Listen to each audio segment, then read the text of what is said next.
Hello friends, હું ચૈતાલી શાહ આજે તમારા માટે લઈને આવી છું મોતીચારો પુસ્તકમાંથી એક પ્રસંગ જેનું નામ છે પુખ્ત અને મોટા હોવામાંથી મારું રાજીનામું. આથી લાગતા વળગતા સૌની જાણ ખાતર હું આજથી પુખ્ત વ્યક્તિ તરીકેની મારી જિંદગીમાંથી અને જવાબદારીઓમાંથી કાયદેસરનું રાજીનામું આપું છું.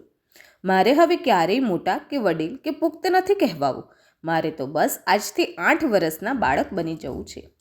જો કે એ ઉંમરની કોઈ પણ જવાબદારી નિભાવવાની મારી જરા પણ ના નથી. સ્કૂલની બહાર ઊભી રહેતી લારીમાંથી 50 પૈસાના શિંગચણા કોઈ અજબના સંતોષ સાથે ફરી એકવાર ખાવા માંગુ છું. ગાયના નીચે પડેલા પોદળામાંથી સાથીકડો ખૂતાડવાની રમત મારે ફરીથી રમવી છે. ગામના તળાવના ગંદા પાણીમાં ડૂબકીઓ લગાવીને ધરાઈ રહ્યા હોઈએ ત્યારે એ બધા કપડાં બાવળિયાના ઝાડ પર સૂકવીને નિર્લેપ ભાવે પાણીમાં પથ્થર ફેંકીને કુંડાળા કરવાનો આનંદ માણવો છે. વેકેશનમાં સંતાકુકડી, સાતતાળી અને આંબલી પીપળી રમવું છે. ભમરડાની આર બરાબરની આણીવાળી કરીને ભાઈબંધો સાથે કલાકો સુધી દાવ લેવો ને દાવ દેવોની ધમાલ કરવી છે. ભમરડો ફેંકી ફટાક દઈને હથેળીમાં લઈ લેવાની પારંગતતા મેળવવી છે. લખોટીઓની કોથળી પથારીમાં ભેગી લઈને સૂવી છે. જીવવા માટે જગત એ ઘણી જ સારી જગ્યા છે એવો વિશ્વાસ મારે મારા મનને ફરીથી એકવાર અપાવવો છે. દરેકે દરેક માણસ પ્રમાણિક અને સારો જ હોય એવું ફરીથી અને દ્રઢપણે માનતા થવું છે. પૈસા કરતાં રોટલી લાખ ગણી સારી છે, કારણ કે એને સીધે સીધી જ ખાઈ શકાય છે તે વાતનો વિશ્વાસ ફરીથી મનમાં જગાવવો છે. જે કંઈ ધારો તે બની શકો અને જે કંઈ ધારો તે થઈ શકે એવું દુનિયામાં ક્યાંક કોઈક રીતે તો શક્ય હોય જ એવું વિશ્વાસપૂર્વક માણી લેવાનો રોમાંચ માણવો છે. યુવાન થઈને જે કંઈ શીખ્યા એના દુઃખ અને આઘાતમાંથી હવે મુક્ત થવું છે. અણુશસ્ત્રો, લડાઈ, શોષણ, પૂર્વગ્રહો, નાતજાત, ધર્મના ભેદભાવો, હું જ ઊંચો અને બાકીના બધા નીચા એવા ખ્યાલો, માણસ જ માણસને ધર્મ કે પ્રદેશ કે જાતિના નામે રહેસી નાખે એવી બધી વેદનાઓને મારા પર પડછાયા ન પડે એટલા દૂર ભાગી જવું છે. જુઠ્ઠાણા, દુઃખો, બીમારીઓ, યાતનાઓ મને સ્પર્શે જ નહીં અને મને એની ચિંતા જ ન થાય એવું મને ગમશે. કોઈ ક્યારેય મરે જ નહીં એ માન્યતા ખૂબ જ સરસ હતી, એટલે મૃત્યુ આ દુનિયામાં ક્યાંય હોય જ નહીં એવું માનવાના પ્રદેશમાં પહોંચી જવું છે. પોતાના સ્વાર્થ માટે કંઈ પણ ખરાબ કરતા નહીં અચકાતા આ સમજુ પુખ્ત લોકો કરતાં તો ઘડીકવાર લડી ઝઘડીને ફરીથી તરત જ ભેગા થઈને રમતા બાળક બનવાનું હું વધારે પસંદ કરીશ. જિંદગીની મોટી મોટી અને ખોટી ખોટી તેમજ ભ્રામક માન્યતાઓથી વધારે ભરમાવાની ઈચ્છા મને નથી રહી. હવે તો લક્ઝુરિયસ મોટરકારને બદલે એક નાનકડું ઉડતું પીછું જોઈને વધારે આનંદ થાય તે અવસ્થા જ જોઈએ છે. મને ખાતરી છે કે ટેલિવિઝન સામે પૂતળા થઈને ખોડાઈ રહેવા કરતાં ગિલ્લી દંડા રમવામાં વધારે આનંદ આવશે. હું ખુશ એટલે બધા જ ખુશ એવું એ ઉંમરે માનતો એ હવે ફરીથી માનવું છે.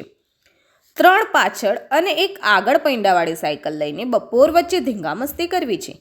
પતરાના જૂના ડબલાને બરાબર તડકા વચ્ચે દાંતણની દાંડી વડે ટીપીને અડધી પોળને ઉથાડી મૂકે એવો અવાજ કરવો છે. ઝાડવે ચડવું છે. વાડીઓમાં જઈને બોર વીણવા છે. જમરૂખ ચોરવા જતાં રખેવાળ આવી જતાં ભાગવાની શિફત પાછી મેળવવી છે. પતંગિયાની પાછળ દોડાદોડી કરતાં કરતાં ગોઠણ છોલવા છે. સાચું કહું તો મારે હવે સાવ સરળ બની જવું છે. સાવ સરળ જીવવું છે. ઘર ભાડું, income tax, light bill, telephone bill તેમજ બંધ ટેલિફોનની બબાલ કરતાં તો બાળ મંદિરની કવિતાઓ અને પહેલાં બીજા ધોરણના થોડાક સરવાળાના દાખલા વધારે સરળ હતા. ચોપડીઓ અને ફાઇલોના ઢગલામાંથી બહાર નીકળવું છે.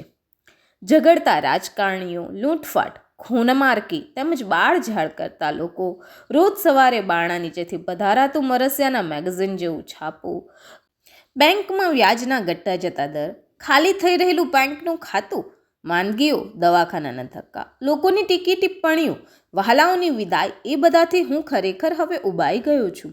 એના બદલે હવે તો પ્રેમના પ્રદેશમાં પહોંચી જવું છે, જ્યાં ફક્ત પ્રેમ જ હોય, ઉષ્માભર્યું આલિંગન હોય, શીતળતાભર્યા શબ્દો હોય, ન્યાય હોય, અદ્ભુત અને સોનેરી સ્વપ્નો હોય, હળીમળીને રહેતા પ્રેમાળ લોકો હોય એવા 8 વર્ષની ઉંમરના પ્રદેશમાં પહોંચી જવું છે અને હવે પછી સદા ત્યાં જ વસવું છે.